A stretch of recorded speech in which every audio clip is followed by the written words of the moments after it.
So I think all are gathered. So I will continue reading.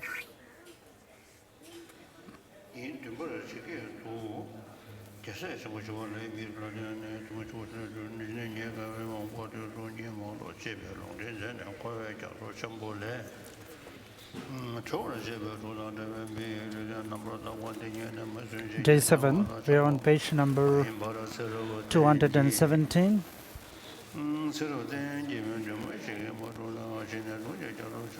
Kyabje Pabonga Rinpoche began quoting the great Bodhisattva Shantideva. You can free yourself from the great river of suffering by relying on the boat of human rebirth. Such a boat will be hard to get again. All blind one, this time do not fall asleep. You have gained the perfect rebirth, a human one, a birth that is like a boat of freedom from the great ocean of samsara. The sort of happiness that lasts only until your death is nothing to get attached to. And if you do not achieve the one eternal hope for all your future rebirths, it will be difficult for you to find such a physical rebirth again. Another boat to free you from this great ocean of suffering. So you must fulfill your eternal hope now.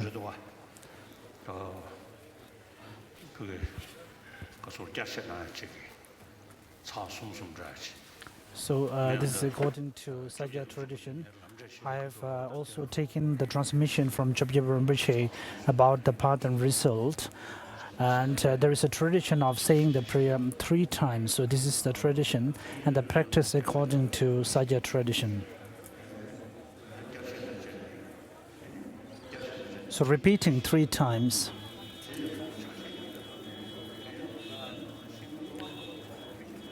The 4th major heading, the sequence in which disciples are to be taught the actual instructions, have 2 subheadings. The route of the path, devotion to a spiritual guide, and the proper graduated training you should undertake after you have begun to rely on him. I will now discuss how to devote yourself to a spiritual guide.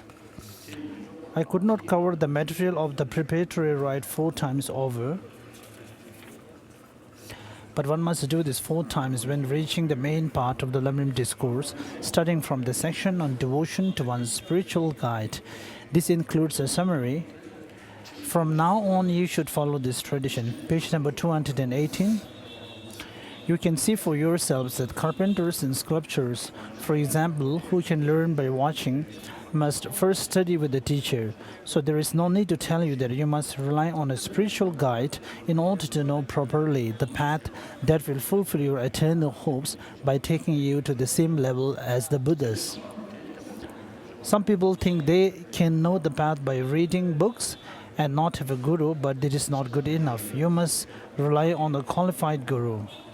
Suppose you were going to India, for example, you will definitely need to find a guide, and not just anyone would do. You must depend on someone who has been there before.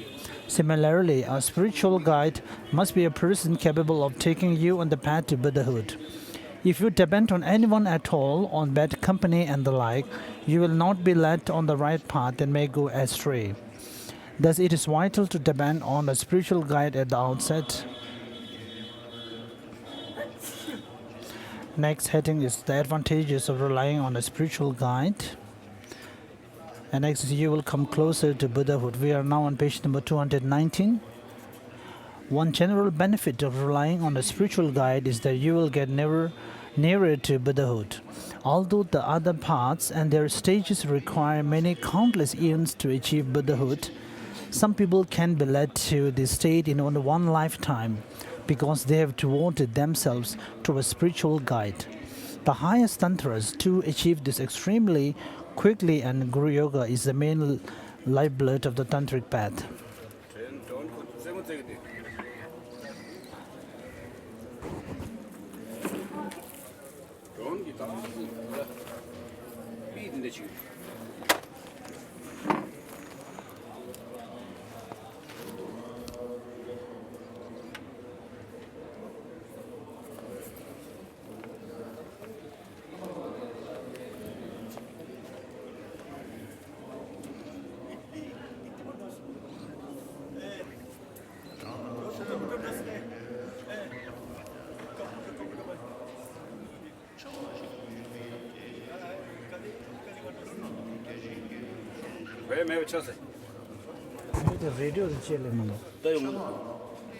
Sorry, there is some disturbance with the sound. We will fix it in a minute.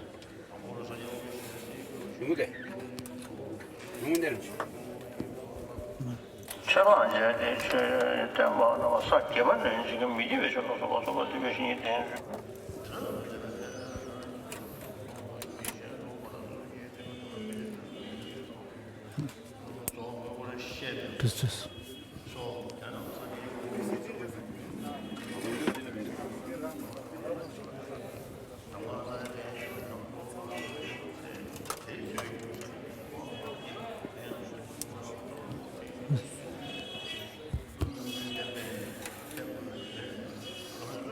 Sorry for the disturbance.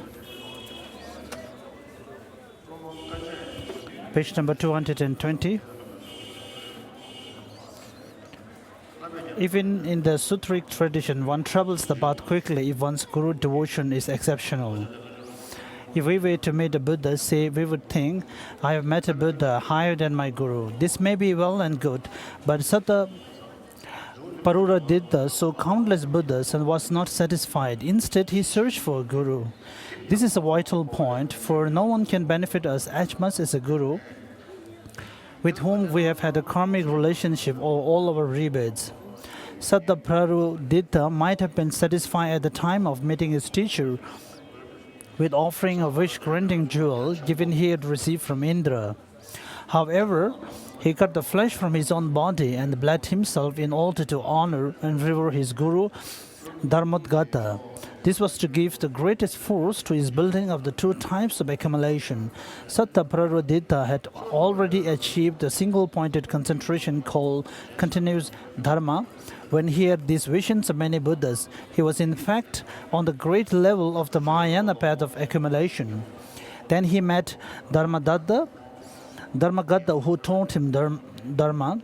Satta Parudita mastered the 8 Bodhisattva level and developed the patience in ungenerated Dharma level. He achieved this so rapidly because of his matchless devotion to his spiritual guide.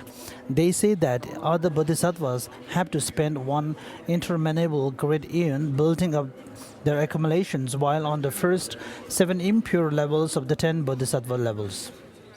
Page number 221. Nagarjuna said, if a person fell from the peak of the king of mountains, he would still fall, even though he thought, I shall not fall. If you receive beneficial teachings through the Guru's kindness, you will still be liberated, though you think, I shall not be liberated. That is, if you fell from the top of a high mountain, you could not stop even if you felt, I can go back. Similarly, if your Guru devotion is sound, it will lead to your liberation from samsara, even though you might feel, I will not be liberated. But you cannot travel even the least of the stages and paths if you do not rely on a Guru. You must accumulate an immeasurable collection of primal wisdom and merit in order to reach Buddhahood. But this huge collection is easily acquired. The best way is to make offerings to the Guru. As it is said, offering to a single pore of the Guru is superior in merit than offering to the Buddhas of the 10 directions and to the Bodhisattvas. In other words, as stated in many tantras and commentaries, it is more beneficial to make offerings to a single pore of the Guru's body than to all Buddhas in the 10 directions and their children.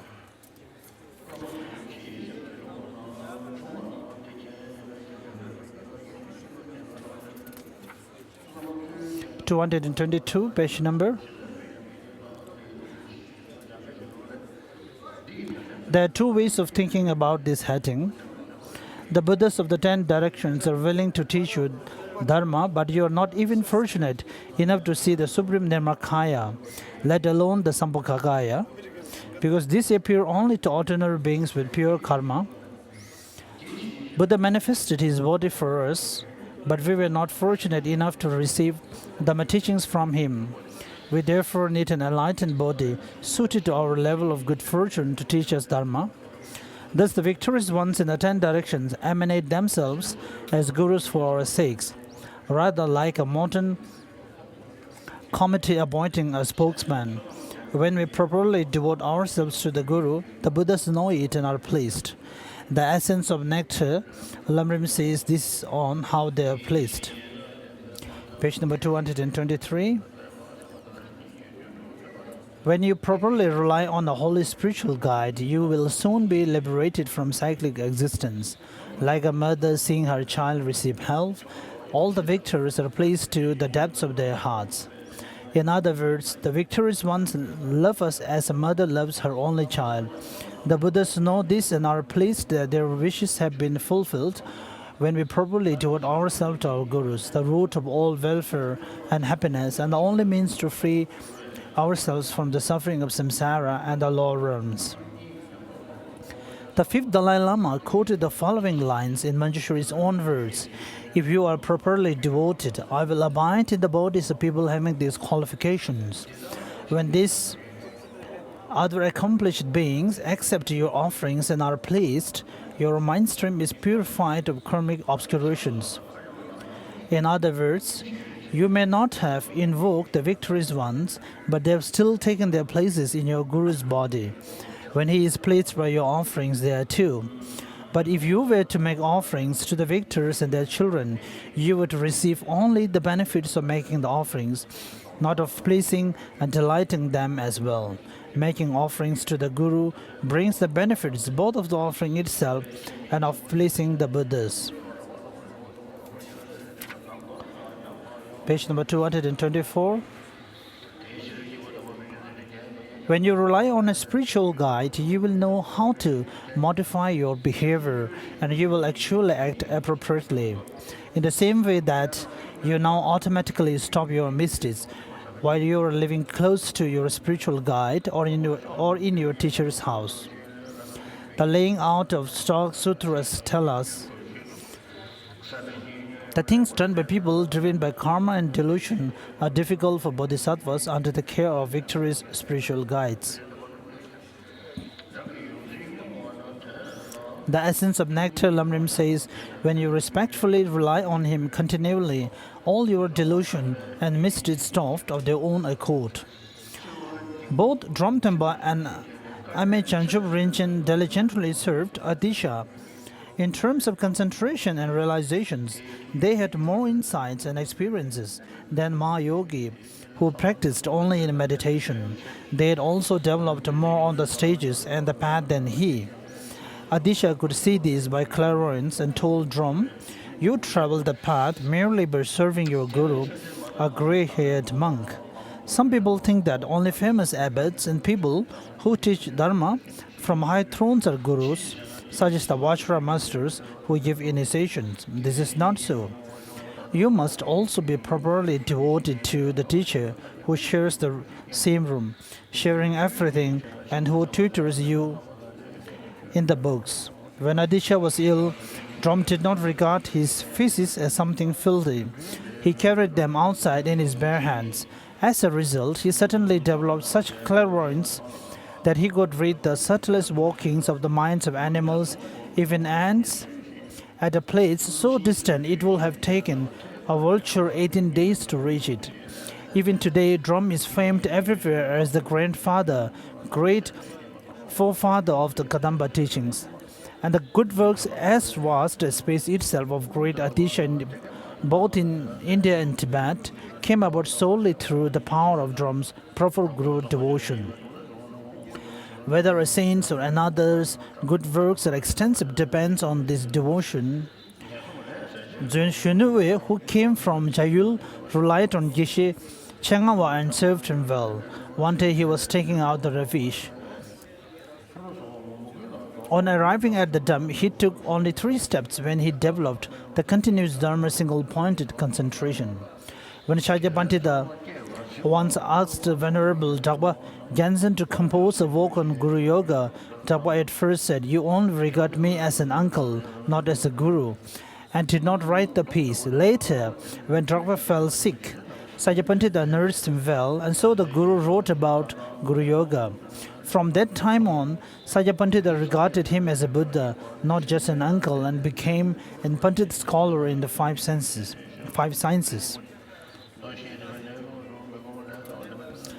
The last paragraph, you will not be deprived of spiritual guides in all your future rebirths. Kishipadoa says in the Blue Book of Spells, page number 227, avoid unexamined dharma relationships. After examining, take heed, pay respect to the guru. Things are such that in the future you will not lack a guru, for karma does not vanish.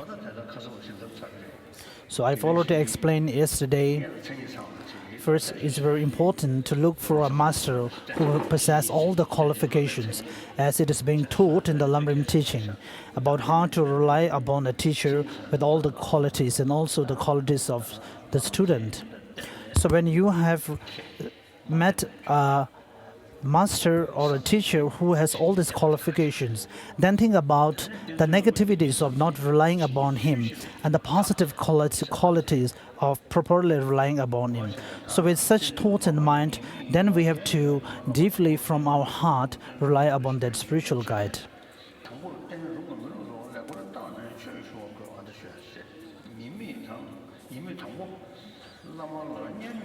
Sorry, we are on page number 228. The disadvantages of not relying on a spiritual guide or of letting your devotion lapse. The disadvantages of not relying on a guru are the opposites of above 8 advantages. That is, you will not come closer to Buddhahood and so on. There are 8 disadvantages to letting your devotion lapse. Once you begin to rely on a guru, it is a great mistake to then later let your devotion lapse. Thus, you must receive Dharma teachings only through a thorough investigation into whether that person is worthy or not. If you disparage your guru, you insult all the victorious ones. The guru is the physical embodiment of all the Buddhas and has come in order to subdue you. In a sense, he is a delegate. So if you disparage him, you criticize all Buddhas.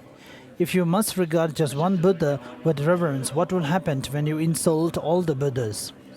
By guru, we mean someone who wants to teach, and a disciple is someone who wants to listen, even to as little as one verse. We carry out strict guru devotion to our more famous gurus, but treat others such as the one who taught us the alphabet offhandedly. This is not right. Je Drupkang Gyalekyazo developed no realizations while he still did not see as pure the disrobed monk who taught him the alphabet. The essence of Nectar Lam Rim says, spiritual guides are the good works of all the Buddhas. This is so, for they appear to you as your guru. Since disrespect to him is said to be disrespect to all Buddhas, what action could ripen heavier?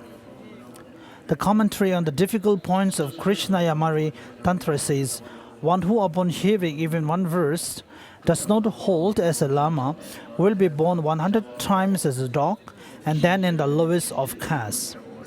And in 50 verses on the Guru, if you disparage your Guru, after feeling he is your protector and becoming his disciple, you disparage all the Buddhas.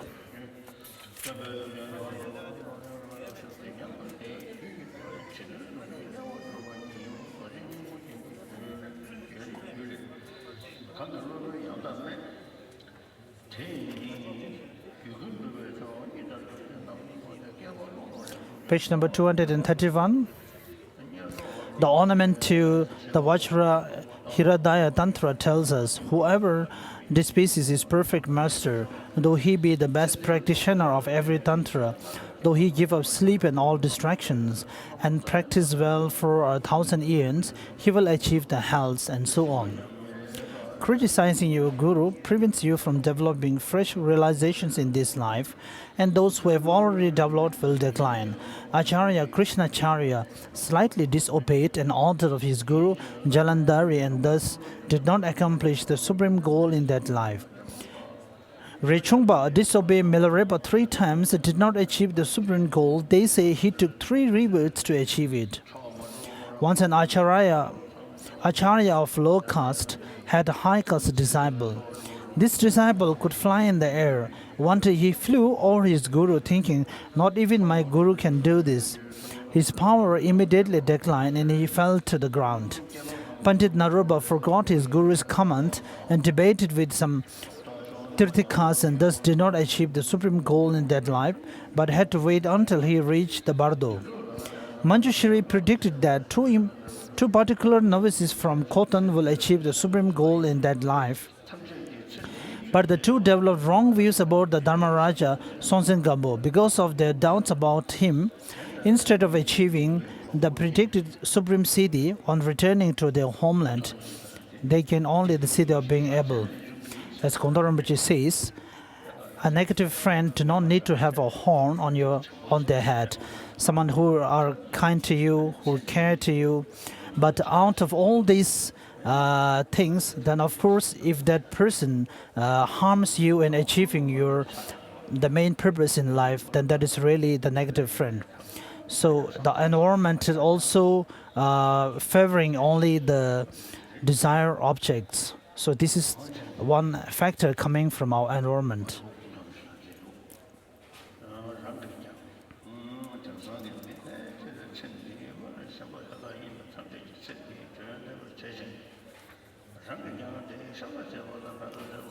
Page number 232. If you mix with bad company, your insights and realizations will be dimmed. You must avoid such things. Most people these days only cling to this life. Everybody all values this life. Even those who care about us and those who took upon us helping us are actually bad company. Bad company don't wear kursacking. They don't have horns on their heads.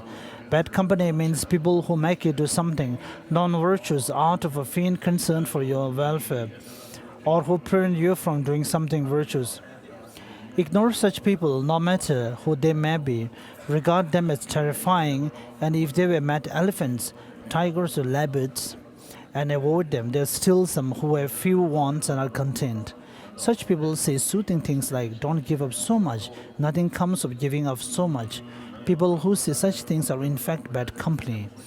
But don't contradict them directly and don't insult them. That is not the right way for us to practice. In this life you will suffer undesirable illnesses and so on. We are on page number 233.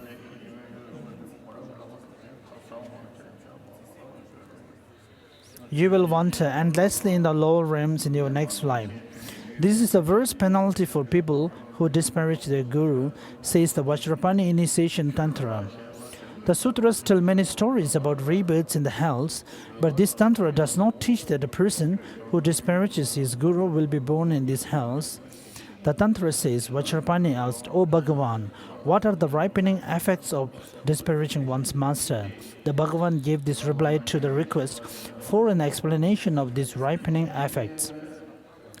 O Vajrapani, I will not tell you, for it will terrify the world, gods and all.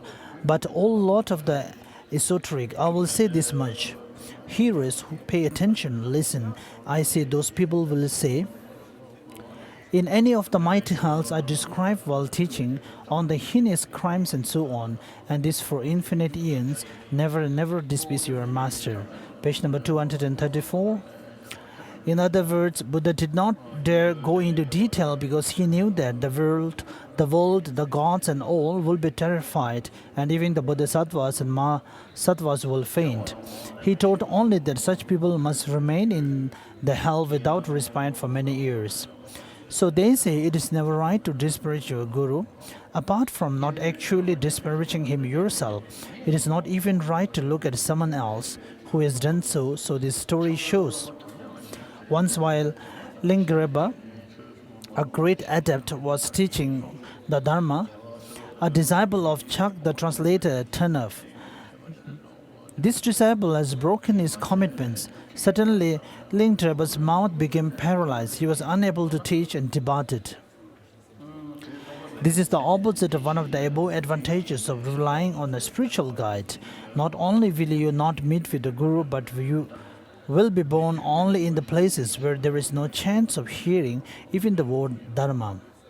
In short, as Rinpoche says, thus any good fortune you may have, that is all your worldly good fortune, resulted from reliance on a spiritual guide. Any misfortune is the result either of not relying on one or of letting your devotion lapse. If your devotion lapses, you will be deprived of virtues, spiritual guides not only in this life but in future rebirths also.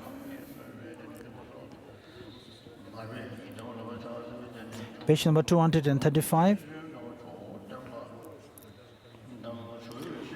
Gyaltsab Rinpoche's motives were unfortunate, but it turned out to be auspicious. Many things can happen, many motives may turn out to be inauspicious. One must be careful. When we use our Guru's name, we say Kushu, roughly translated as Mr. And so, Kushok such and such. Don't do this. You must use some form of honorific with his name, such as his reverence. Whenever Atisha used Suvarnadeva Guru's name, he would clap his hands together and call him the great Suvarnadeva. He would immediately stand up if anyone else uttered Suvarnadeva's name. I'm not trying to put myself forward, but I'm unhappy whenever I see my own precious Guru's name used casually. If your Guru is still alive, you should not use the honorific phrase, whose name I speak with difficulty.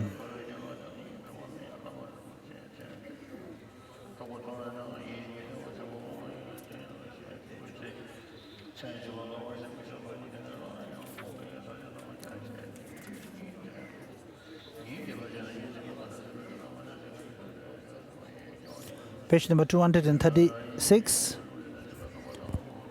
Kyabje Pabongol Rinpoche quoted this verse by Rinpoche. Anyone unattached to worldly happiness, who are yearning to give meaning to their optimum rebirth, follows a path pleasing to the victorious or fortunate ones. Listen with clear minds. The first line refers to the correct view according to the medium scope. The second refers to the small scope section of the path. The third to bodhicitta and the great scope. These particular headings treat the subject only as a topic of meditation. The headings in the swift path and the easy path are not clear about how one should investigate a spiritual guide. So I now want to discuss this according to Manjushri's own words. If as stated above, relying on a spiritual guide has these benefits, and if not relying on one has these drawbacks, on whom then should we rely? Relying on any spiritual guide at all is not good enough. You must rely on one who can teach the whole path.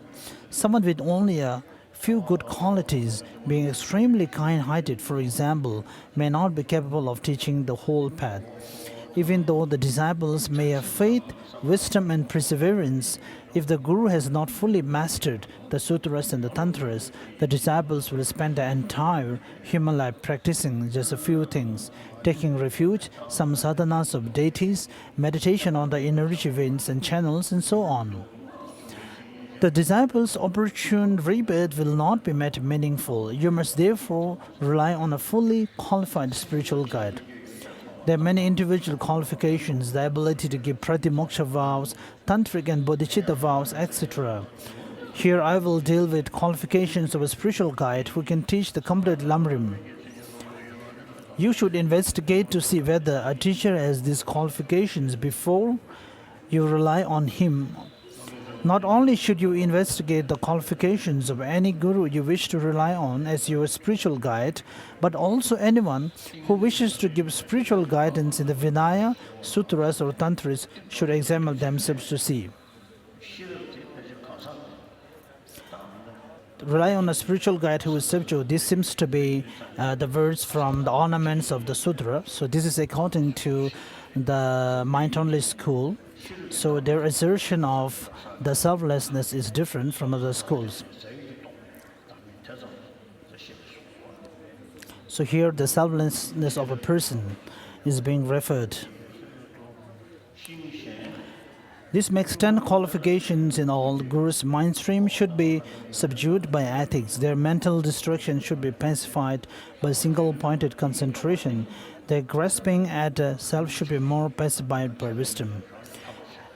So when we count about the qualifications of the spiritual master, then the first one, the spiritual master should be qualified having possessed a huge amount of scriptural knowledge.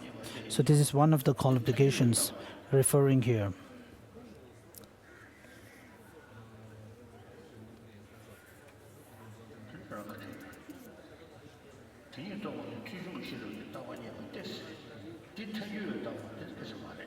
So here it is said that to understand this is according to the highest Madhyamikas called the Madhyamika Prasangika, but I think it may not be so. So the earlier one is also referred to as Madhyamika Swatantrika, which may not be so.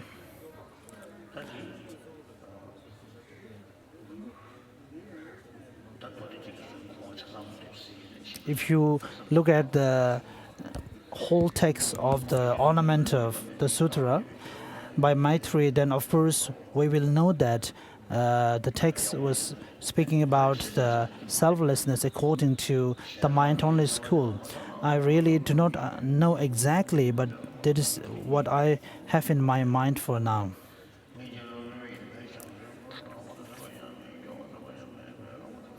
Page number 238.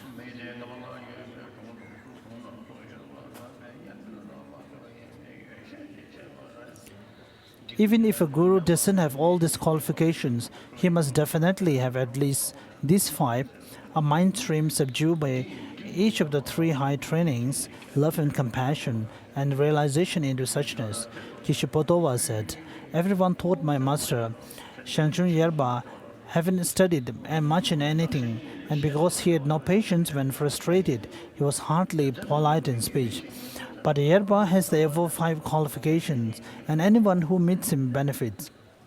Nyetemba has absolutely no speaking skills, although he can discuss all the required topics. One would think that everyone will not understand, but that is not so. He has the 5 qualifications, and anyone near him benefits."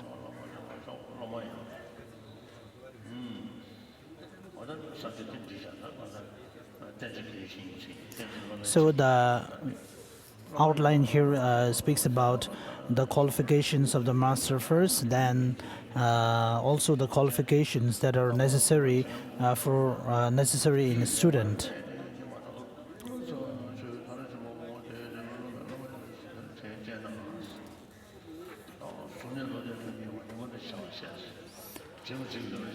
And Jerome Che has taught in the Lam Rim Chemo, the Great Exposition on the Path of Enlightenment, that disciples should be possessing of main 3 qualities. So we do not need to go into detail here. So 238 page.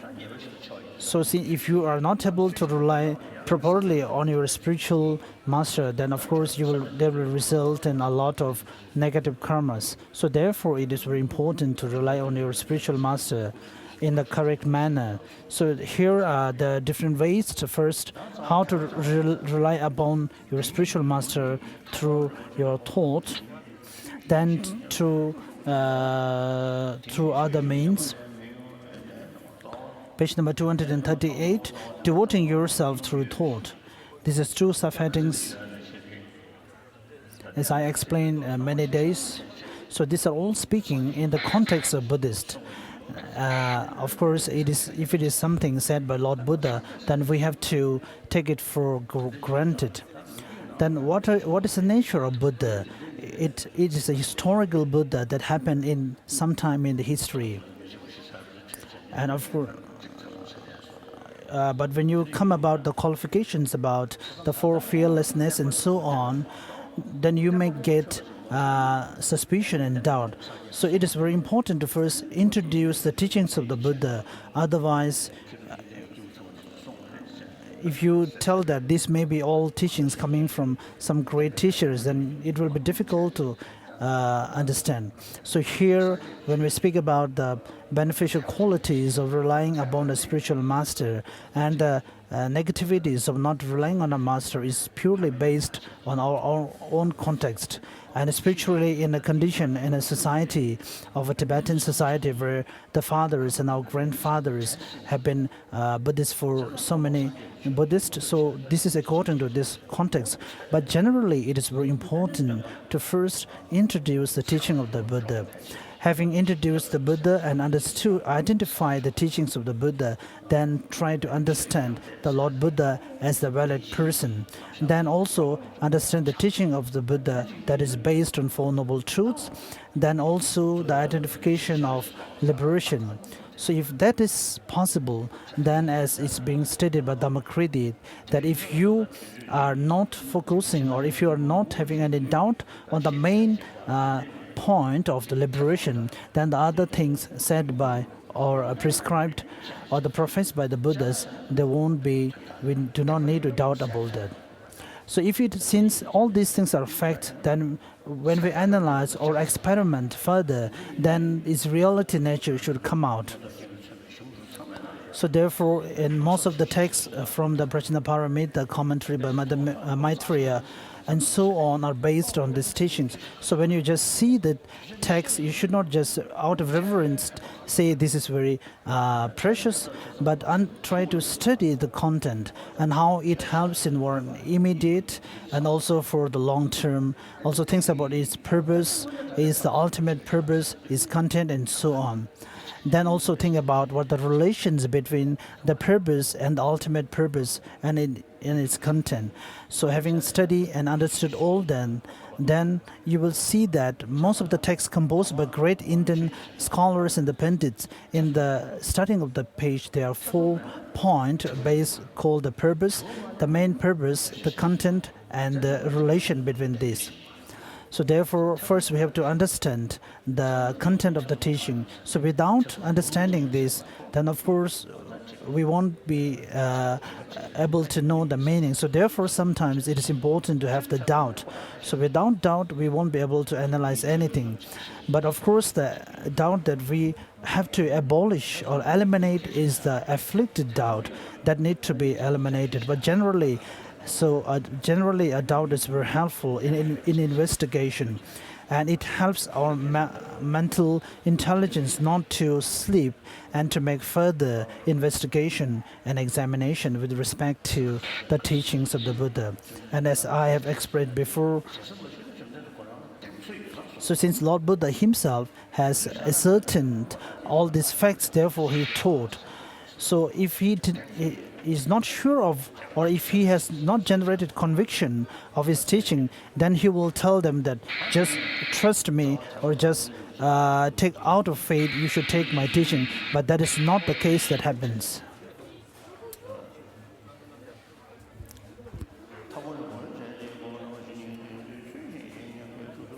Page number 239.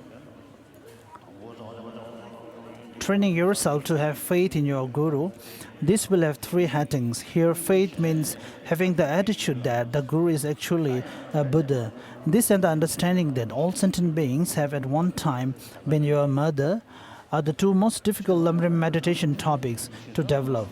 Although they are difficult, you will not develop the other parts in your mind stream unless you put effort into these 2. Faith is generally the basis or root of the development of all positive things. The Lam Rim Three-Jewel Sutra says, faith is the preparation. It gives birth like a mother. It protects all good qualities and increases them. Once a man asked Adisha twice, Adisha, please give me instruction. Adisha said absolutely nothing. And the man met his request yet again, this time by shouting, hey, said Adisha. I'm afraid my hearing is sound, quite sound. Here is my instruction. Have faith, and faith. The great Gyawa Ensaba said, in read your experiences and realizations will be great or small, just as your familiarity with faith is great or small.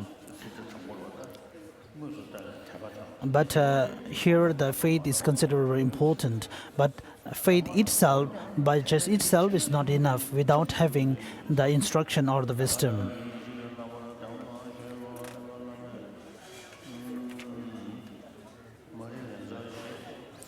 Page number 240.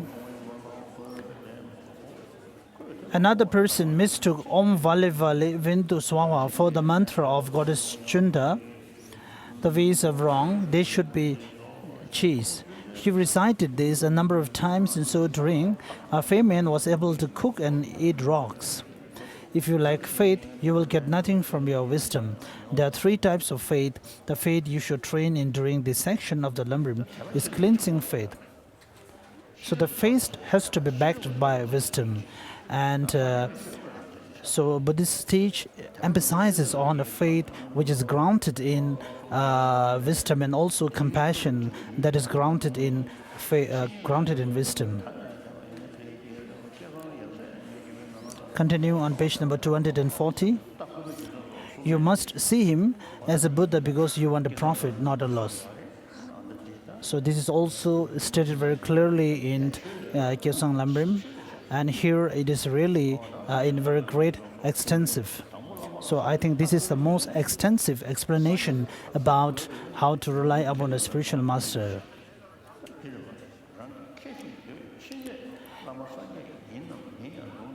So the point is that if you want something, if you want yourself to be benefited, then of course you have to rely upon a spiritual master.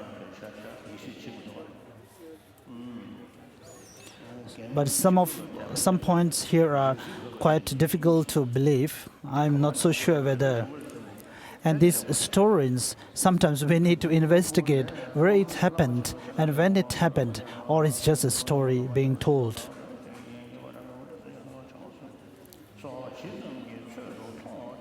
Continue on page number 240. The reason you must regard the Guru as a Buddha. You must see him as a Buddha because you want a profit, not a loss. You want a profit, so if you regard your Guru as a Buddha, whether he is or not, you will effortlessly achieve all your wishes in these and future lives. A great profit indeed. To illustrate, and all men have faith. During Lord Buddha's time,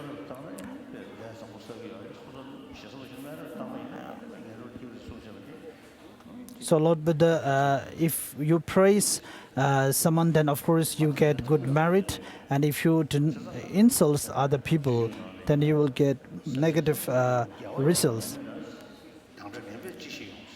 So in the Guide to the Bodhisattva, where it says that all the wishes of the sentient beings were not being able to fulfilled even by the Lord Buddha, then how can a normal people can do that? And to see the qualities of the Buddha or not, of course, if we need to use the investigative part of our mind, wisdom, and with that, if you have that investigative mind or your intelligence backed by wisdom, then we will be able to see the real qualities of Lord Buddha.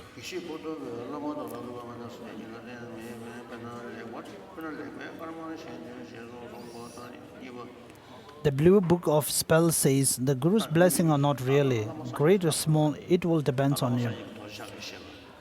So the master as your own master as the Buddha, and why we need to see your master as Buddha, and your master is not different from the Vajradhara. So these are all coming from the Vajrayana.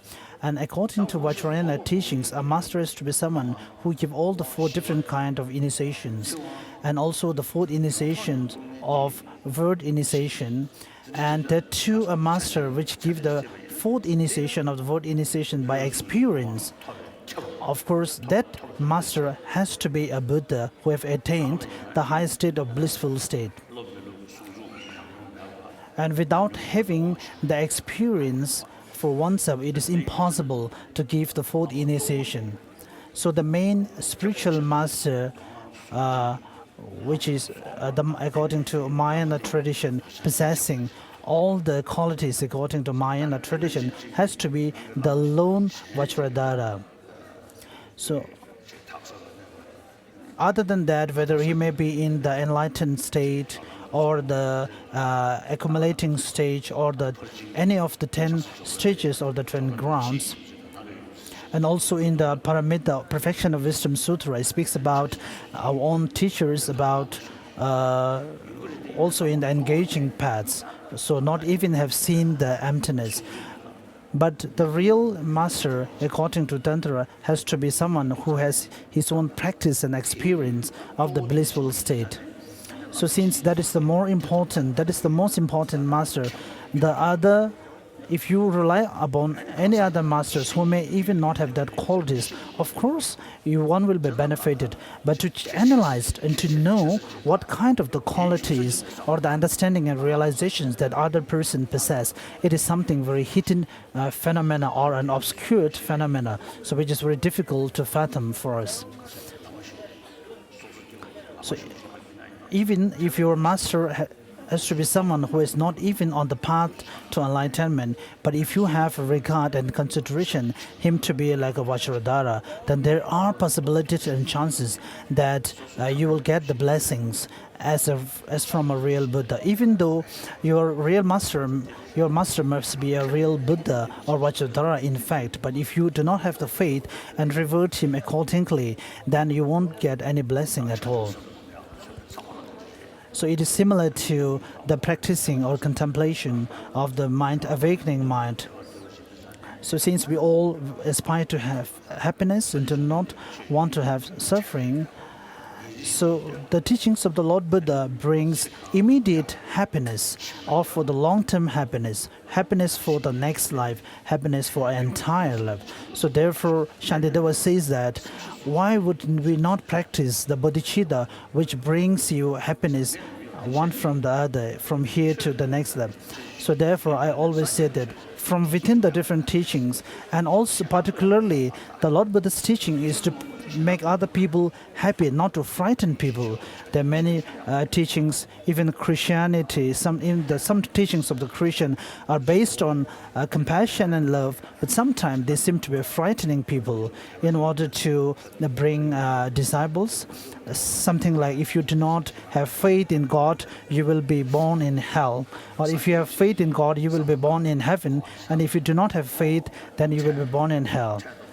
But then if you think carefully, something which brings you happiness of the high rebirths in immediate and the liberation for ultimate, so that is the teaching of Lord Buddha. So I'm not able to remember that verse. So even though at this time when we have this body which is within the power of the afflicted emotions and wandering in the cycle existence,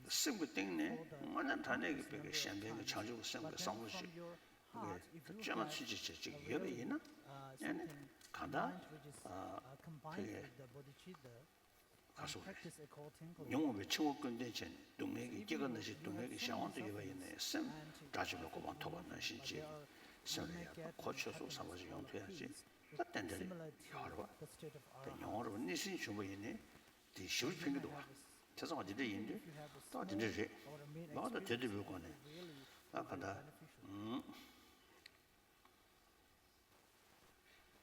어디데 시에서 것들은 이거 단 누비 주세 제철 딱 가봐서도 맞아 딱 누비 멘데스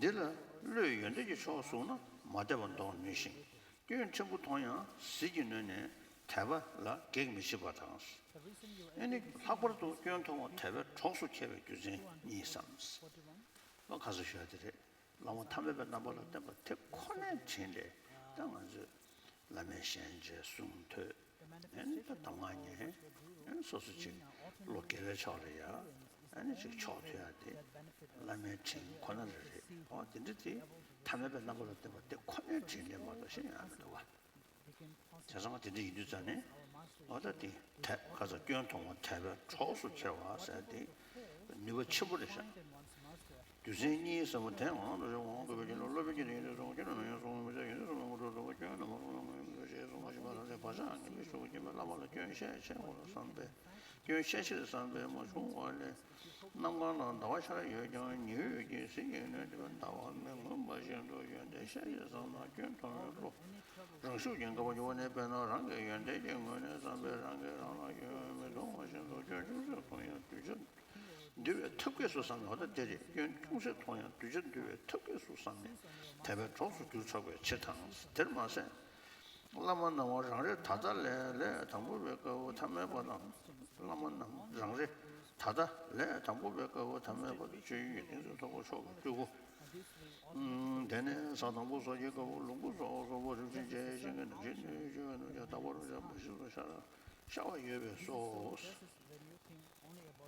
근데 실제로도 가야 되죠. 능시 뉴준 남자 다고라면 쳐서 샤르셔야 돼.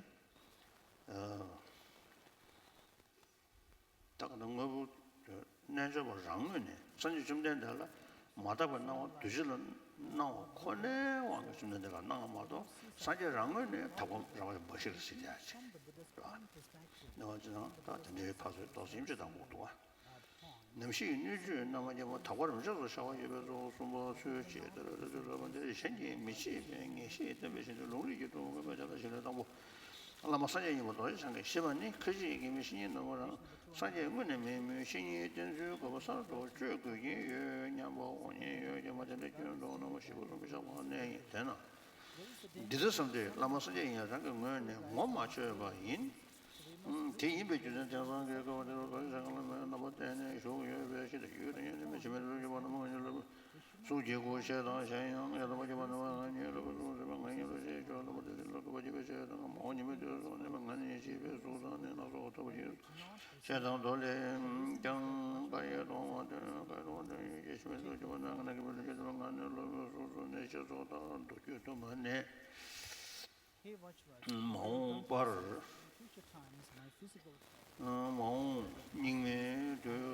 Last 5 centuries, I will take the form of masters, think that they are me, and develop respect for them.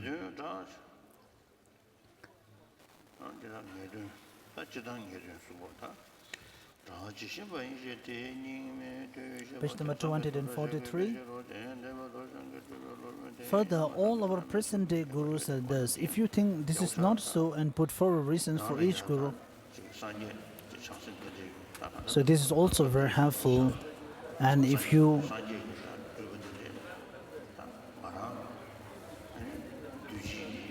due to so there are possibility that the Buddhas and the Bodhisattvas may appear in different forms and take different forms and manifestations in order to benefit. So if these are possibilities, then my own Vajra Master is the only possibility that he is a manifestation of the Buddha himself. So how to think about is that, so it is very difficult to draw a distinction which of your master is the manifestation and not. So therefore, the best way is to have a consideration, a genuine consideration of all your masters as the genuine Vajradhara himself. So this way, it will be even easier for our own practice. And not only that, so today, when we have this when we are able to generate a mind for enlightenment and liberation, it is all due to one's own master. That we are able to draw a distinction between what is a positive thing and what is a negative thing, what are the things that need to be practiced and what are the things that need to be abandoned. So this is all due to the kindness of our own Vajra Master.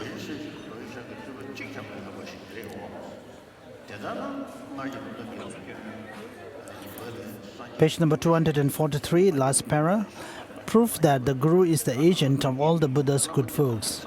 As I mentioned in the section above on the merit field, the single moon in the sky appears as separate reflections on the surface of water standing in many different containers. Similarly, the primal wisdom of the minds of all Buddhas, the primal wisdom of non-dual bliss and emptiness, is of one taste with the Dharmadhatu and appears in various aspects to the disciple, as Sharvakas to disciples best subdued by Sharvakas, and as Pratitya Buddhas to disciples best subdued by Pratitya Buddhas, and so on. Page number 244.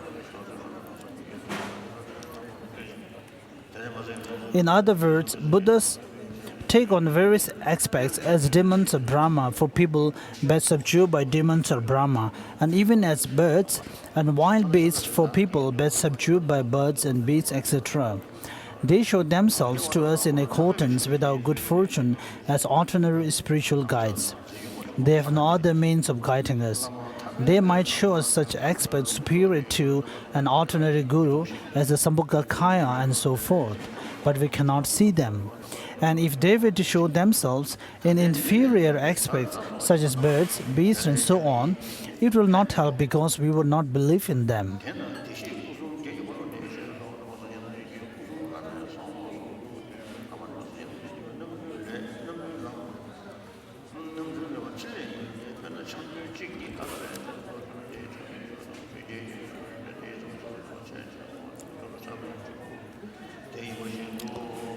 Continuing on page number 244. That is, the three kayas of all Buddhas are contained within the three secrets of the Guru. The Guru is an emanation of all Buddhas, created in order to perform good works.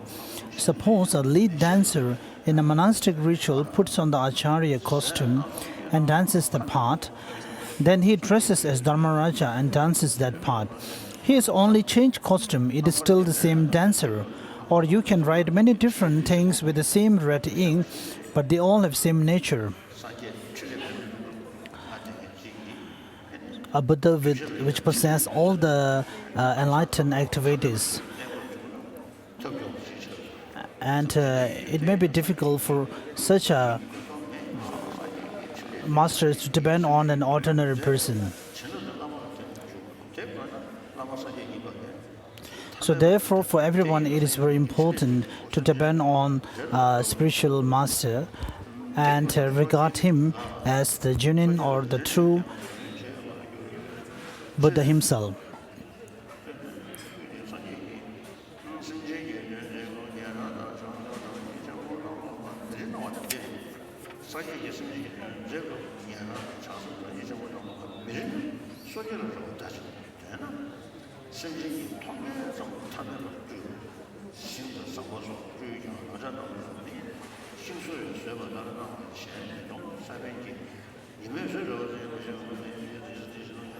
Page number 245. When Buddhas work for the sake of sentient beings, they do not even need help from Sharvakas, Pradikya Buddhas, or the great Bodhisattvas. So how could we talk of them being assisted by ordinary beings? So Buddhas emanate as ordinary beings so that sentient beings are fortunate enough to see them. They also emanate as boats, bridges, and so forth, but these things appear to us merely as the work of carpenters. We can detect nothing else about them. Sajapantita quotes an illustration of the lens. Though the sun's rays are hot, there can be no fire without a lens. Similarly, without a guru, you cannot receive the blessings of the Buddhas.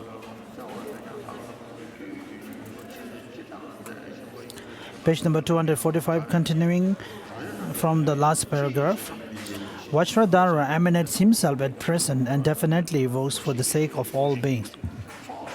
The Buddhas unmistakably know the situation of all sentient beings, love them even more than a mother loves her only child, and always without interruption do their utmost to carry out good works.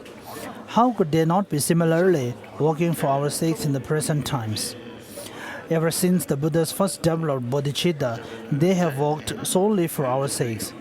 They also built up their accumulations for our sakes. They even became enlightened for the sake of sentient beings. Now that they have achieved the result, it will be impossible for them not to continue benefiting us. All the Buddhas would not be so callous to abandon us by not working for our sakes. So they most surely are benefiting us. If all the Buddhas definitely benefit us, then there is no other way for them to do it than as follows. The great ones do not wash away sin with water. They do not free beings of suffering with their hands. They do not transfer realizations of suchness on to others. They liberate by teaching the truth of suchness. Page number 247. Emanations of the Buddhas are doing this. There is no one else to teach the means to high rebirth and definite excellence, the supreme benefits. In the prayer of Kesang Jamyang, we find the Buddhas and Bodhisattvas of the past still work for the sake of beings. Know that this is not merely an assertion, it holds true for qualified gurus. My own guru said, there is a complete Buddha sitting on the head of every sentient being.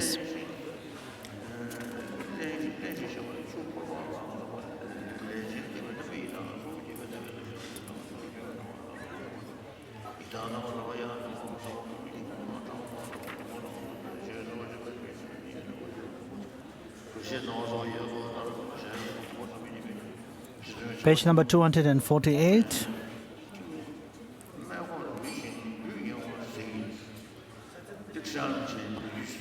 Tujang Rinpoche used to tell me a story when he was in Lhasa one day, I think from the Khombo side of Tibet, and he came to see Tujang Rinpoche and he cried a lot. He was crying.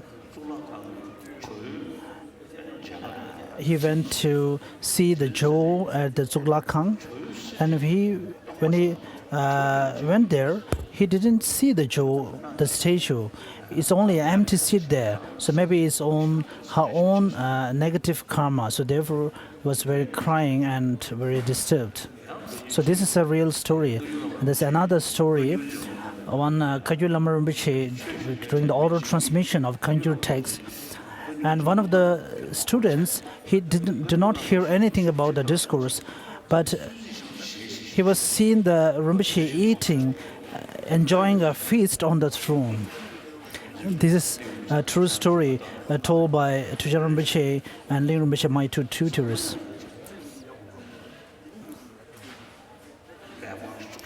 So therefore, there are many people, there are some people who may not see the statue of Joe's statue.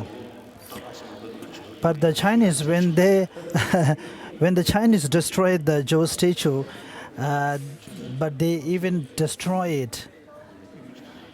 There is a hole in the Joe statue. So we say that it was hit by the deity. So therefore, the mode of existence can be really very extensive and very unique sometimes.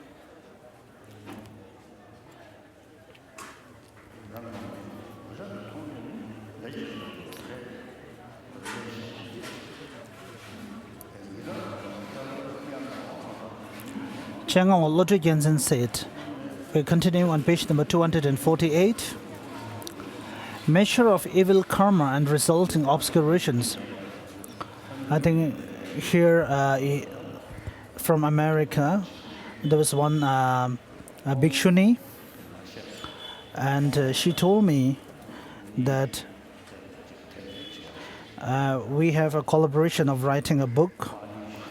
She was doing research on the Pali tradition of Buddhists and their condition, and also the difference between the Sanskrit and the Pali, and what are the similarities and what are the difference. So we decided to make a book.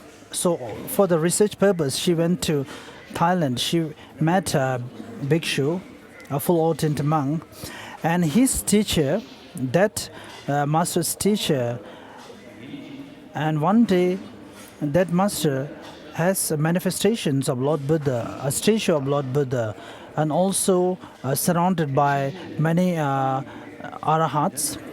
And after that, he used to write in his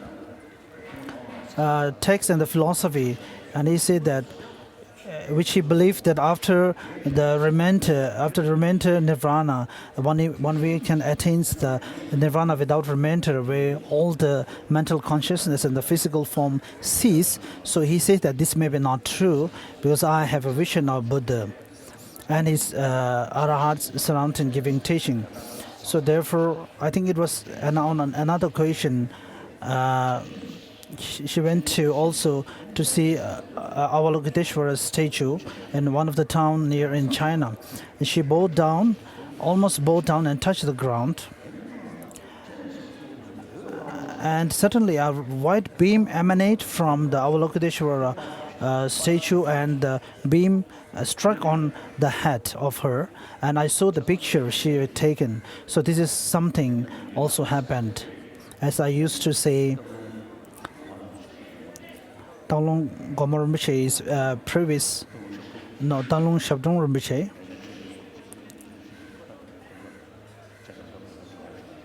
There is a relation with Denjong Chogyal. And when he was staying at the Chinese prison for many years, one day in prison, and there was a deity from Taglung, and that deity or the protector came directly to the prison and said, "There's nothing I can do." That was what Rinpoche told me. So the reason why this is not why I meant. So the reason is Rinpoche is my friend and he came to India. He's very good. He's not so intellectual, but a great practitioner. And Rinpoche told me that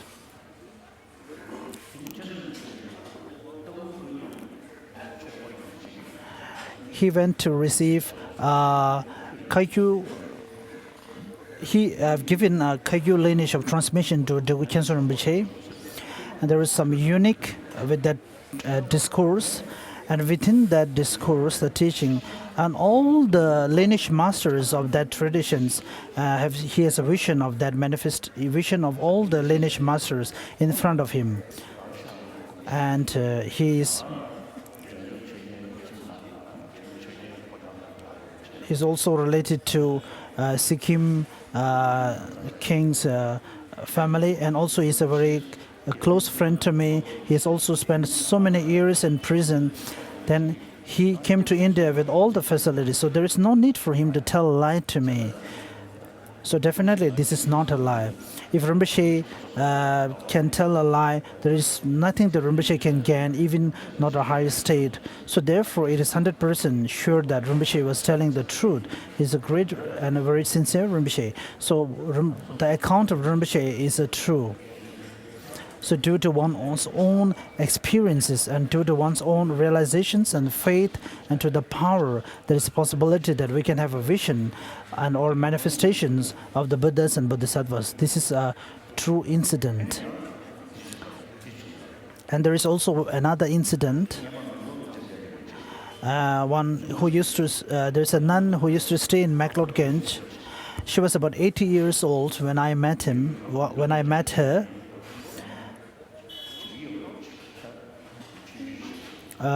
Staying in a small shelter in Mundgod. It was the Home Minister Ngudrup Doje at that time.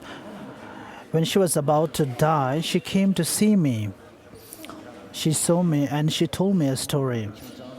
First, she was from a well-off family, and her husband passed away when she was very young. And then she left out the normal life and always practiced a recitation of prayers and so on. And she also stayed for retreat in Drigung place.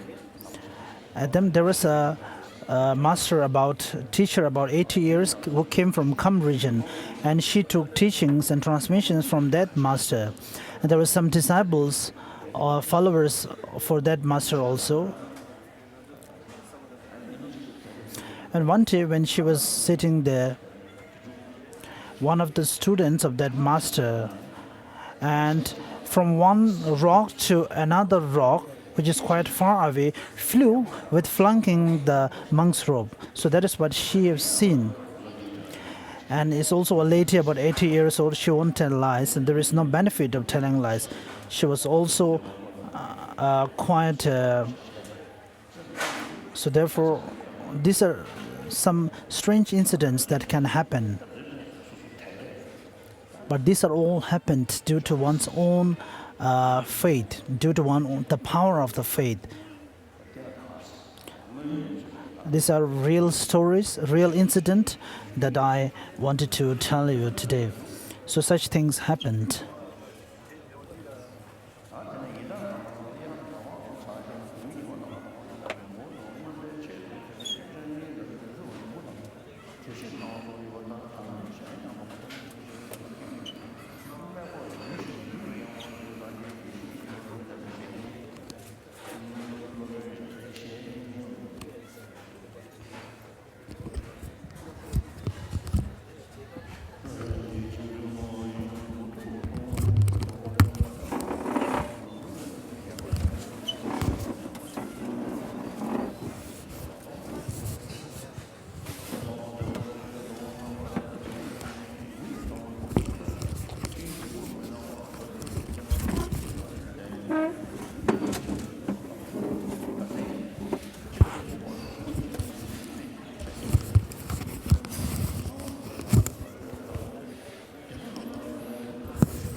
Young maybe.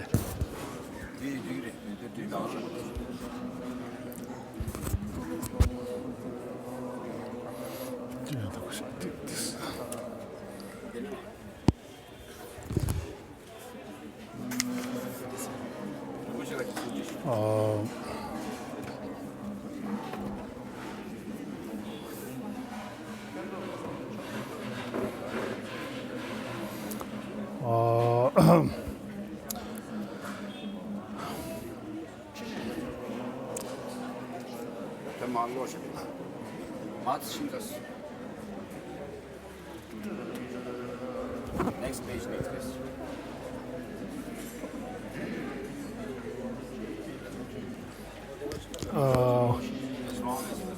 250 is right. We are now on page 250. So I'll just read through the text. Even during Buddha's lifetime, there were Tritikas who could not see his marks and signs. They could see only a mass of faults in him. Devadatta regarded Buddha's deeds as mere fraud.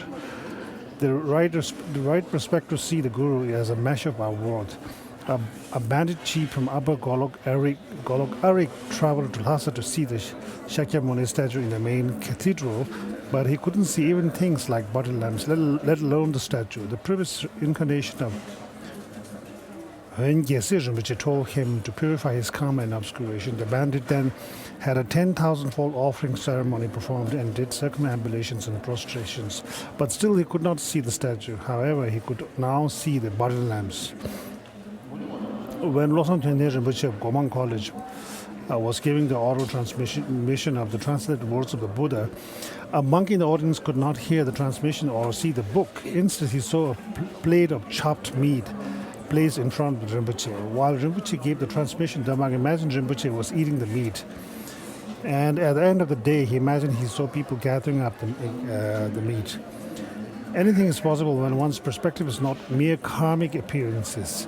The amount by which you purify your karma and obscurations determines the level of appearance. Your perspective is unreliable, so far from assessing your guru, you cannot assess anyone, your colleagues, friends, relatives, even your guard dogs, the gods, demons, and so on. You can only assess yourself. Overstep that and you are subject to doubts. When Gyawamesa was about to achieve the unification, there were people who called him Mat Wensa. The Dhamaraja Karmayama disguised himself as a disciple of Rinpoche. Once Rinpoche was about to disclose some profound and difficult points concerning the secret tantras to an unsuitable person, and Karmayana stopped him. This upset Ganden Sangbo and Kitub Rinpoche had to tell him not to make such a fuss. The Bhagwan Buddha said, only I and beings like myself can assess the worth of a person. In India, page 251, in India, a novice monk went to the island of Vachigira to confirm the report that all the men there were Dakas and the women Dakinis. But while he was there, he could not see good qualities in anyone and instead developed faith in a charlatan.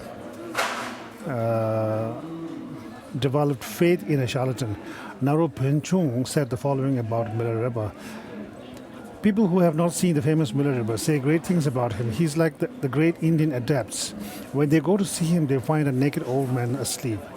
These stories make a mockery of everything we see. We therefore know nothing about even our most intimate friends and relatives. So to be on the safe side, train yourself to see everything as pure. Many scholars thought that the great Shantideva, a real child of the victorious ones, lived for three things only: eating, sleeping, and relieving himself. They could not see his good qualities. Our perspective is similarly untrustworthy. You cannot be sure that what you see as as a fault is really a fault. The way you view things and the way you see things go together. Upadana, a monk who knew the three baskets, remained mistaken in his thoughts and views, for he felt, I see Buddha for what he is. His teachings on karmic causes are self-serving frauds. It isn't true that he has no faults left. If Upadana can be wrong, what about us? When a teacher goes without sleep and does recitations night and day, pupils who are extremely fond of sleep will in their hearts of hearts see this as a fault. If the pupils drink beer, they will think themselves lucky. If their teacher also drink beer, they will take it as a good quality. So not only may the things you see as faults not be faults, but you can't be sure what things are good qualities. You cannot be sure that the guru is not just simulating a fault as a teaching for our own good. The meaning of Father and Son Sutra and the great sutra on Buddha's Nirvana speak at great length of how the Tathagatas manifest as hostile persons, misers, cripples, madmen, immoral people, and so on, where this will be of benefit.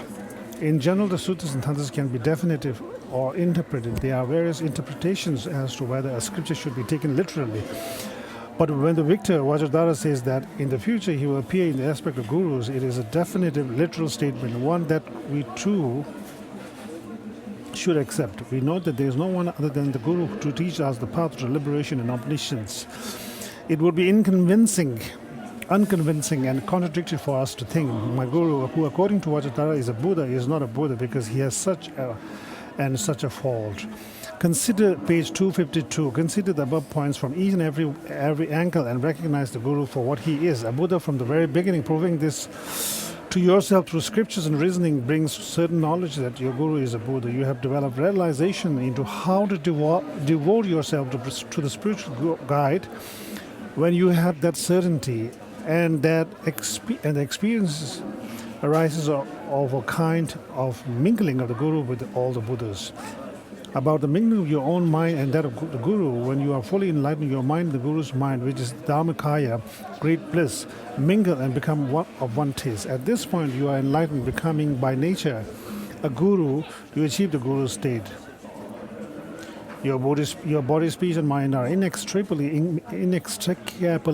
mingled with the Guru's. This is the point of your having a close relationship with him. Your mind must come closer to conforming with the Guru's mind. Next section, developing respect for him by remembering his kindness. According to Kyesan Jayang and his disciple, this has 4 headings. The Guru is much kinder than the Buddhas. His kindness in teaching the Dhamma, his kindness in blessing your mind stream, and his fall, his kindness in attracting you into his circle through material gifts. The Guru is much kinder than all the Buddhas.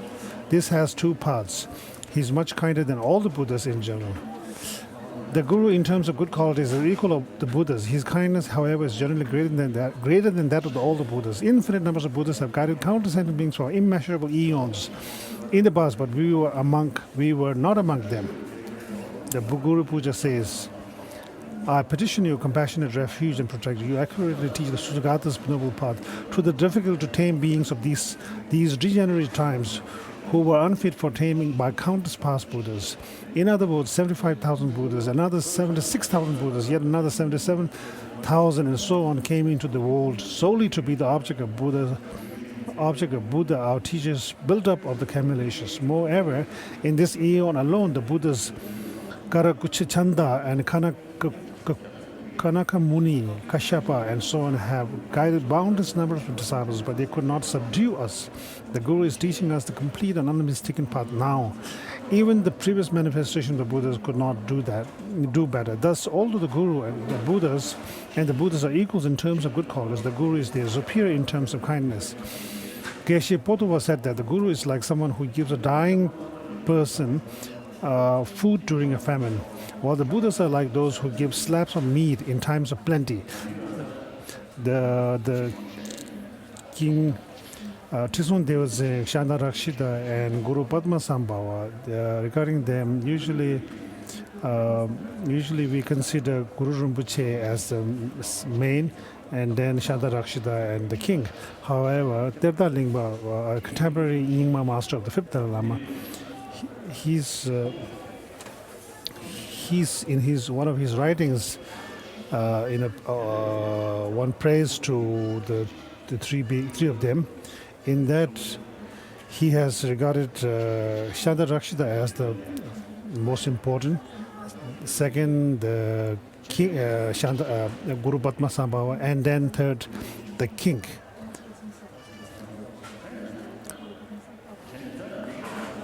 So when we draw paintings of the three beings, we put Guru Rinpoche in the center, then Shantarakshita on the right and left, the king on the left. But a few years ago, I had discussions with some Nyingma Lamas. They're saying that when the three beings were there, at that time, two divisions were made. The Tantrics and the Vinaya monks. The Tantric adepts who wear white shamtab, their white dress, and the monks who wear red Vinaya, red dress, maroon dress. And the Samya monastery was built by modeling it on the Odandapuri monastery of India. And then this monastery has a few departments, the Department of Meditation, the Department of Translation, the department where Tantric adepts wearing white dress staying, and the department where Vinaya holders, monks wearing maroon robes live and practice. So because of this division of white and red dressed practitioners, so on the basis of that, when you consider the Tantric adepts more important, Guru Rinpoche is put in the center and Shantarakshita on the right and the king on the left. Whereas the Vinaya, where they emphasize on the Vinaya tradition started by Shantarakshita. Shantarakshita was painted in the center and Guru in the right and the king on the left. Shantarakshita was the one who introduced the Vinaya tradition in Tibet. He introduced the Mulasarvastivadin tradition in Vinaya tradition in Tibet, and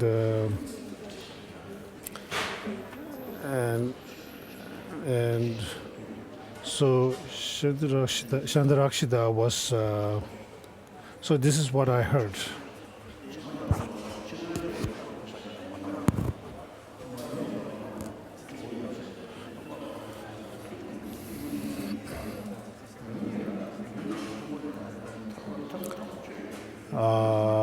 His Holiness is, I think, page 254.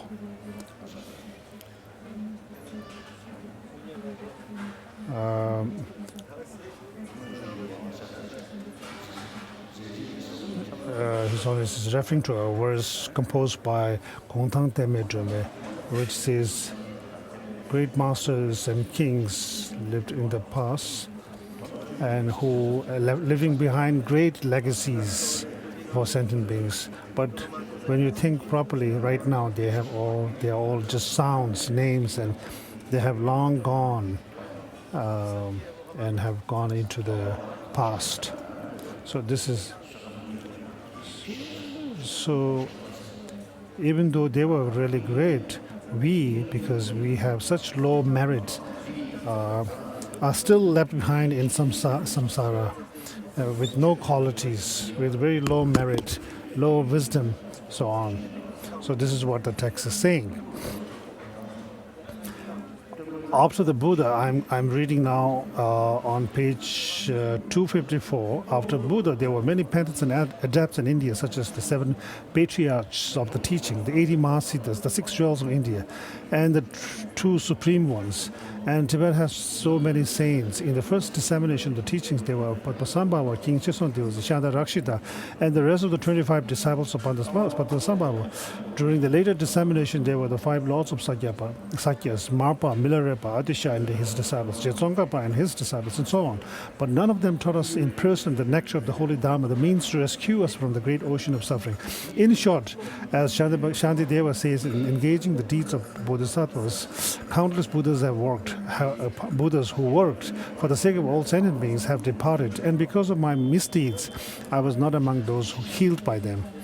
In other words, we should think as follows: I was not born in the right place, nor did I go to places they visited. Also, every past saint could not guide me and gave up on me. I am the dregs of the dregs. What great compassion my Guru has, and rescue me now in this way. The next section, his kindness in teaching the Dharma. The great Bodhisattva once gave himself, his sons, daughters, relatives to fierce yakshas for the sake of one verse of Dharma.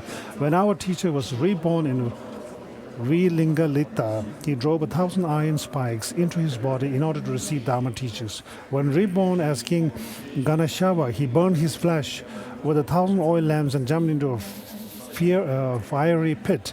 As King Paramavarva, he used his skin as paper and his ribs as a pen, and listened to the Dharma. Great Atisha endured great difficulty sailing the ocean for 13 months to receive these Lam Rim teachings, heedless of the dangers of storm, sea monsters, and so on. People like Marpa and Milarepa underwent many difficulties to receive Dharma teachings. Page 255. Even today, it is not easy matter to travel to India, but the translators of old risked their lives to go there to receive Dharma teachings. They offered their gurus golden mandalas only to receive the teaching. Even recalling the hardships they had undergone made them shudder. How most kind your guru is then to teach you the whole path. Not even the Buddhas could keep you better teaching without requiring you to endure even the slightest hardship, Adisha said. What great merit you must have to receive such profound Dharma without any hardship. Be serious and practice it well. Suppose a person is about to die because he has eaten medicine, food, and poison. A doctor would be showing the most kindness if he made him vomit up the poison, turn the ingested food into medicine, and transform the ingested medicine into the ambrosia of immortality. Well, we have performed many unvirtuous actions that will take us to the lower realms. This is like the ingested poison. The Guru makes us purify these actions. We would normally accumulate virtue for the things of this life, a long life, a good health, gifts, and fame. The Guru gets us to change direction, have a sound motivation, make pure prayers, and dedicate our virtue. Our virtue has been transformed into something beneficial for future lives. He also makes us transform the virtue we collected to achieve higher rebirths and liberation into supreme completed Buddhahood. Who could be kinder? The essence of nectar, Lam Rim says. If they say we cannot repay the kindness of being taught one verse, even by offering for as many eons as the verse has letters, how to repay the kindness of being taught the entire noble path? And another verse, how very kind someone would be to take a man suffering in prison, take him out of prison on bail, and set him up in affluence. But the Guru teaches us the means to be free of the 3 lower realms. He is kind indeed, for we will then enjoy all desired affluence as gods and humans. He teaches well the supreme means to pacify all misfortunes from samsara and nirvana. He leads us to the holy state, the 3 kayas. What could be a greater kindness? Next section, his kindness in blessing our mind stream. Whatever realizations you develop in your mind stream come from the Guru's blessing because you petitioned him and so on. If you take Guru Yoga as the very life force of the path, you will make great progress on the path. And this is the very point of the Guru's blessing. When Tilopa struck Naropa in the face with a mud mandala, Naropa's ability to hold a single-potted concentration immediately extended to 7 days. Even the fact that we can still remember different Dharma teachings that we could not remember previously, for example, is due to our Guru's blessing in our mind streams. This year, on the 24th of the 4th month, I received a clear sign that my precious Guru, my refuge, and protector had blessed me. That blessing is making our present Lam Rim teaching go so well. Once my Guru Once my guru, my refuge and protector, was holding an offering ceremony at Dhakpur with about 25 geishis. I also participated in such unbearable, intolerable repudiation arose in me that my eyes were full of tears, and so on. From the start of the inseparable bliss and void Guru Puja, and continuing for quite a while, even that was a blessing from the Guru. If you petition the Guru, you will achieve all good things and everything you desire in this life and the next. Mahasi Tilupa said, the most useful thing of all is the Guru, Naropa, or Naropa. And Gwazangpa said, many meditate on the developing stage, but meditation on the Guru is the highest. Many perform the recitations, but petitioning the Guru is the highest. If you constantly petition him, you will surely experience inseparability with him, from him. This is sort of a footnote. Kyabji Pawangkar told some stories how once a man from Rading offered butter lambs to a statue of Domdimba and his wishes were fulfilled. How Adisha was blessed by Dombiba, how Dukang Gele Gyazo blessed Pujo Ngawan Chamba, and so on. Next section, how his kindness in attracting you into his circle through material gifts. Let's see.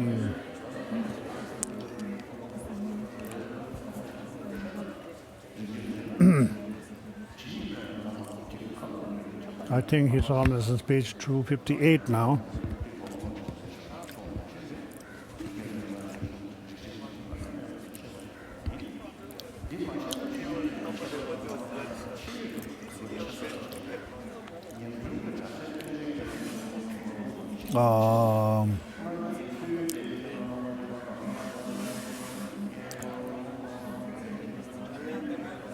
I think we should go to page 259.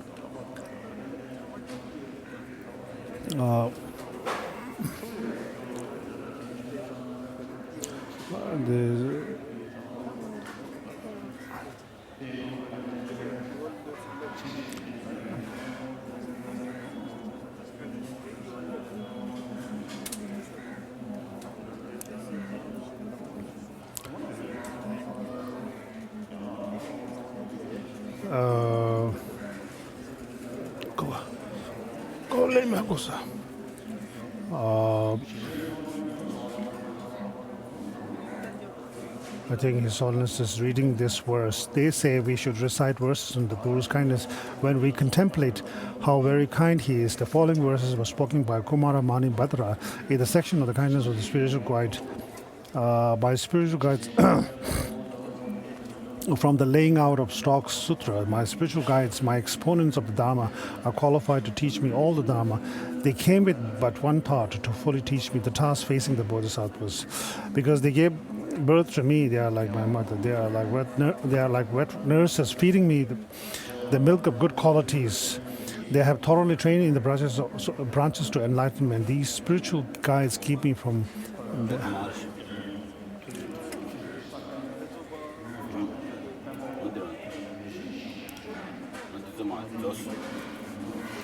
I have given a family life that pit of fire and carry out in solitude the sage's deeds.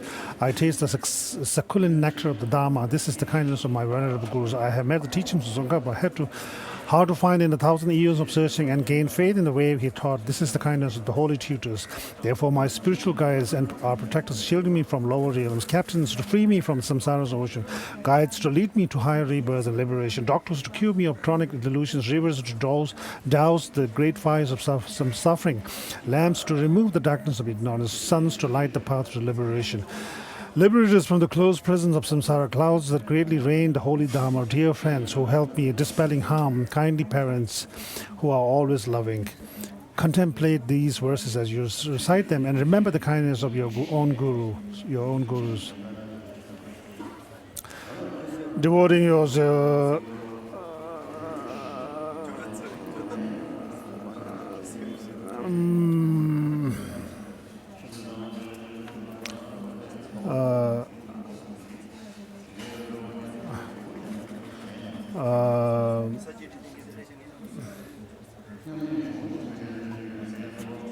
I think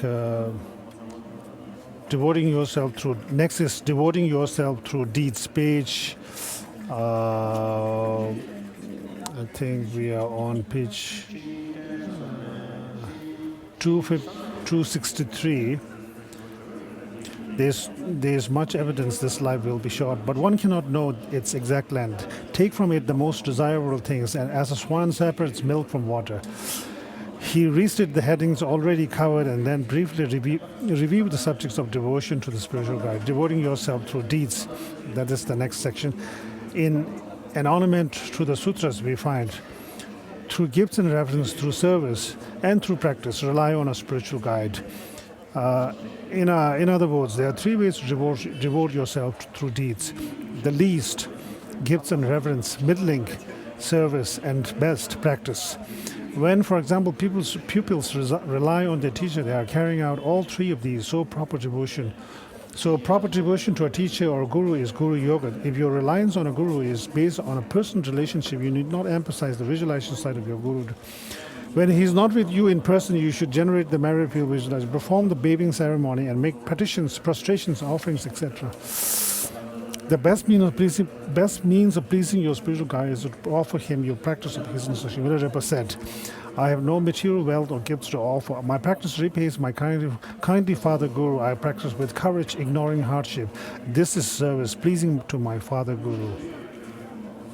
That's page 264. The true traditions of Manjushri's own words, the brief southern lineage, and the more extensive central lineage versions teach that devotion through deeds comes under the fourth preparatory rite. Devotion to the spiritual guide through thought is covered by the third preparatory rite. According to this text, when you are somewhere without your guru, you devote yourself through deeds by performing the last three preparatory rites. That is, you invite the guru to the merit field at the start of devotion through deeds, then making offerings and so on. In this way, you please your guru with material gifts.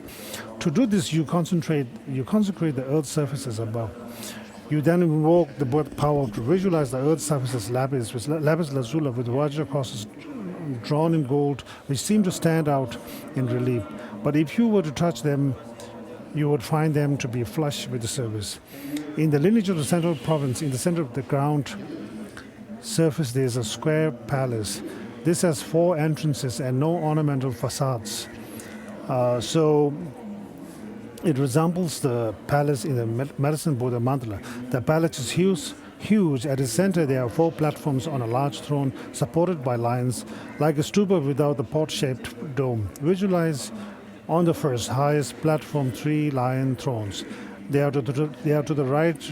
There are to the rear of the platform. On the middle throne sits the Shakyamuni. Material sits on the throne to his right. Manjushri on the one to his left.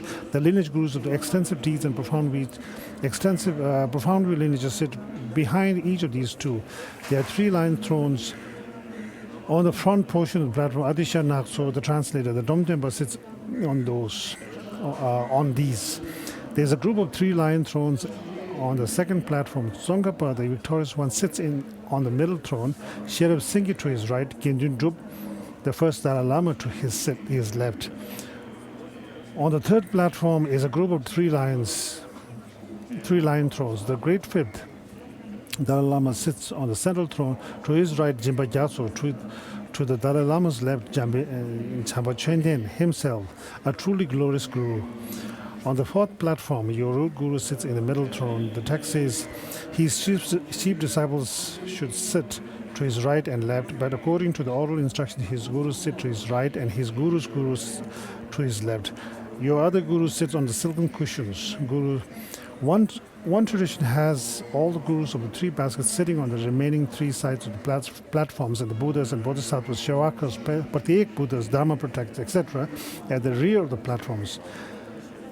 In other tradition, you visualize the lineage gurus of the extensive deeds and profound view lineages placed in their proper order to the right and left of the trios of gurus. Visualize the Vinaya basket lineage gurus on the right of the platform, Abhidharma basket gurus on the left, and the Sutra basket gurus at the rear of the platform. You do not have to visualize tutelary deities, etc. If you wish to do this meditation, it is enough to think these figures are present in person, even though you cannot see them clearly. The figures on the rear parts of the platform are not hidden by the lion thrones of the front groups of 3 gurus.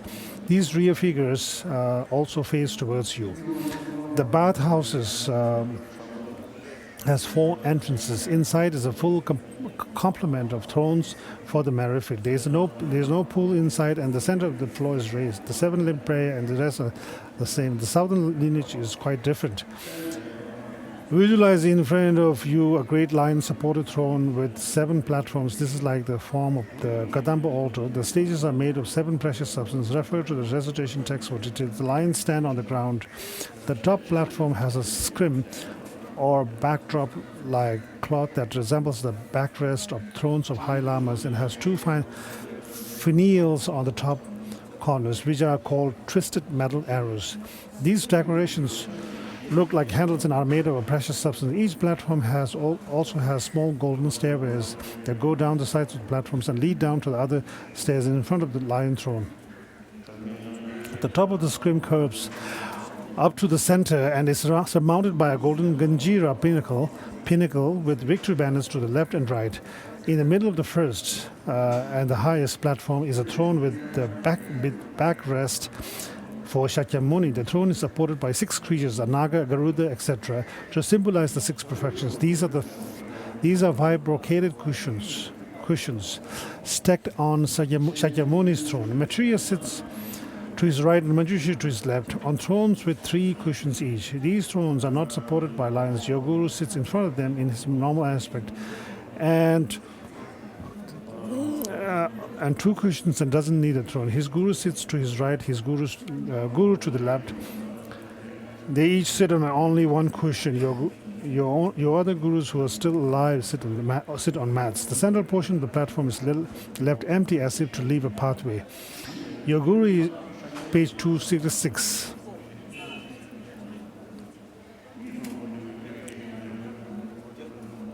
So the text goes on. I'm trying to catch up with His Holiness because I'm behind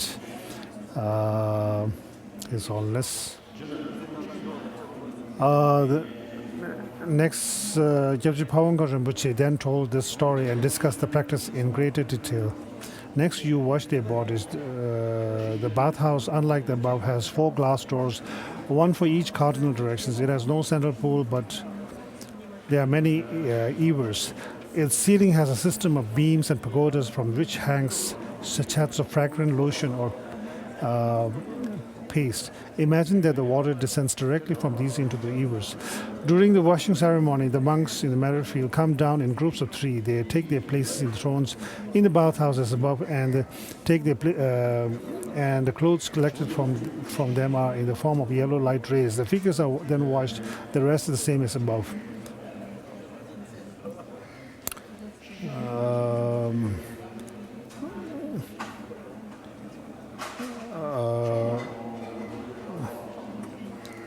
The next section is what to do in the last part of the session. At the end of a particular Lam Rim meditation topic, recite the name and mantra of Shakyamuni, the king of the Shakyas, and make prayers and dedications. Next section, what to do between meditation sessions. There is no time that cannot be included in either the meditation session itself or the interval between sessions. It is vital to make proper use of the between session period. If you train your mind during the meditation session and then allow it to become distracted in between sessions, it will play havoc with your practice when you return to the meditation session. But if the period between sessions goes well, your optimum human rebirth becomes meaningful. That is why Jerry Rinpoche placed such emphasis in his teaching and writing on the time between sessions, as well as on the meditation session itself. Let us take this particular meditation topic as an example. Between sessions, you should read the accounts in the authentic commentaries on the devotion to the spiritual guide, on how, for example, Naropa devoted himself to Tiropa, Milarepa to Mapa, Domdempa to Lama Sejimpa, and Atisha. They say your wisdom will slacken if you read other kinds of books. Reading stories, for example, causes your hostilities to increase. So in order to increase your wisdom, don't read them. To prevent delusions from arising at all between meditation sessions, we could become so restrained that our senses do not even see the object that gives rise to delusions. We have not yet achieved this, however, so we should be vigilant all the time with our 3 doors. And even if, for example, we see something attractive, not allow our mind to be led astray. We need to constantly guard the three doors of our senses with vigilance. You should refer to the chapter on maintaining vigilance in Shantideva's Engaging in the Deeds of Bodhisattvas for more details. The gist of that chapter is time and again examine the state of your body and mind. In short, that alone is the definition of maintaining vigilance. That is, it is vital to maintain vigilance. You should perform the actions of your three doors, the movements of your body, the things you say, and the trains of thought that go through your mind while giving these matters their due consideration. Supposing you go into a room that has only two doors, there can be only two ways to enter or leave the room. By these two doors, so by guarding these doors, you bar thieves from the room. Similarly, if you guard your three doors and do not give up any remembrance of them, you shut the door against committing misdeeds. There's a story about Geshe Benguin. He safeguarded his mind and refused the card. He shouted, "I am a thief." We ought to be on. He's on his. We want to stop here. He says, "I'm a little tired, so we'll stop here." Here, Guruji. Now the dedication prayers began. The dedication to through reciting the Bodhicitta generation verse.